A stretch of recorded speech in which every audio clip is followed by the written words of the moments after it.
Hey everybody, welcome to Obscurities and Miniatures. Today I managed to track down one of the orks from Hardcore Miniatures. Now, Hardcore Miniatures is located in Russia, and with things being the way they are currently, it's kind of tough to get some of these, but I did manage to snag one, and I really am looking forward to getting this guy put together. This is the Punishing Ork. So, in addition to their own style orks, this guy, you'll notice, has a big skull on his belly. I wonder what that's supposed to be for. It's also pretty big. These are just his feet. His feet are as tall as an old boy.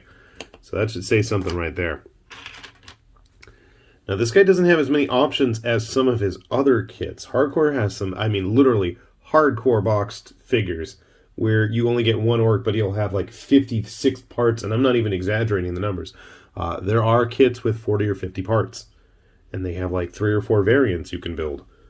You can have them pure melee, you can have them, the one I want in particular, you can have them look like Conan, you can have them look like Master Blaster, just all kinds of stuff. So we have a shotgun here for his back. Similar guns for both hands. I like the teeth on the bottom there. Arms. Extra pistols. I don't know where they go.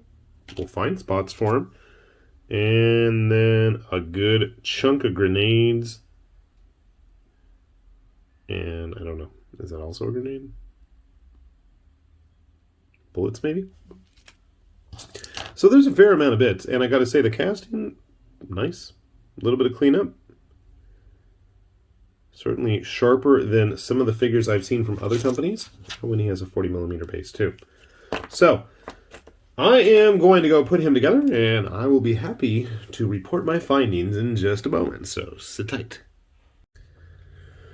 Okay, we got Crank Orkisher, as his official title is supposed to be, according to the website, all finished up. I obviously opted with one of the helmeted heads. Didn't dig the facial model. I don't want to paint eyes anyway. You can see here. So, what were there? I want to say there were at least 3 or 4 pistols. I went with one here and then 2 of the grenades. There's a couple left over. We have an extra hilt if you wanted to have something, sticking out of his back. I don't know. But yeah, he's done. I like it. It definitely is a little bit bigger than the average ork model that I'm desperately searching for, and I know he's in front of me. There he is. Obviously, he's on a 40mm base. You can see that the regular ork boy here comes barely up to his waist. That could be an issue if you're going to stick strictly with GW-style orks, but obviously, if you're experimenting and looking into picking up ork models from other companies, then I don't think you're going to be as sussed about sizes as much as a typical 40K player. And for somebody like me who loves mixing and matching from various companies, that's a great sign. Without further ado, obviously. So I was thinking, with the level of technology and the style of his clothes, he'd make a great Ork Marauder captain. Now, obviously, he's not wearing a Ripper suit, but I thought for, like, Mantic's firefight, close enough. He's got enough guns on him. He's got some body armor. We'll call it a Ripper suit. I was also thinking, with Papsicle's new stuff, if you guys are familiar with Papsicle's 3D printing, they do a lot of cyberpunk-style stuff, but they recently put out some, what they call Ugoks. That's their branded ork stand-in for sci-fi games, and you can see here, Mr. Crank is pretty close in size. I think he'll make a good leader there, so another thing to consider if you wanted to mix and match.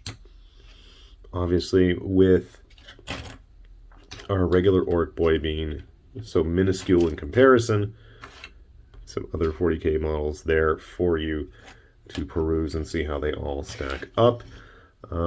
Obviously, I think if you were going to go like with the Artel route, if you wanted to mix them in there, I think those are going to be pretty good in terms of scale. Obviously, the Artel stuff, especially the Mega Knob type big armor bosses, are quite big.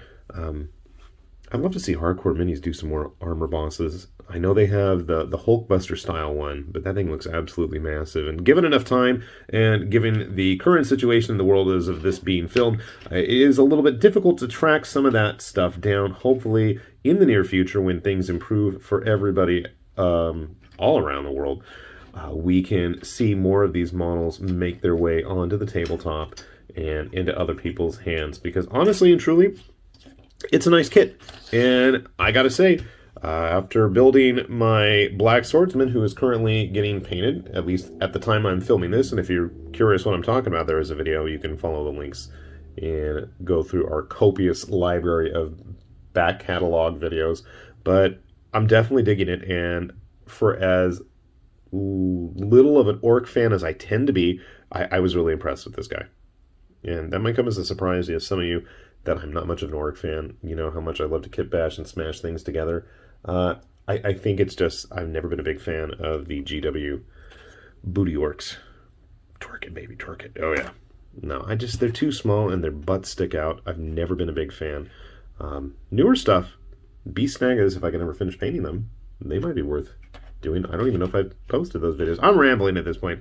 All right, I'm going to put a link down below if you guys want to take a look. Some of this stuff has made its way across the pond into the U.S. into distribution, mostly in smaller online shops and eBay type stores. So do your due diligence. Check the prices, check the listings, check in with Hardcore Miniatures, and hopefully we will be seeing more of their models hitting the tabletop in the future, or at least on this channel.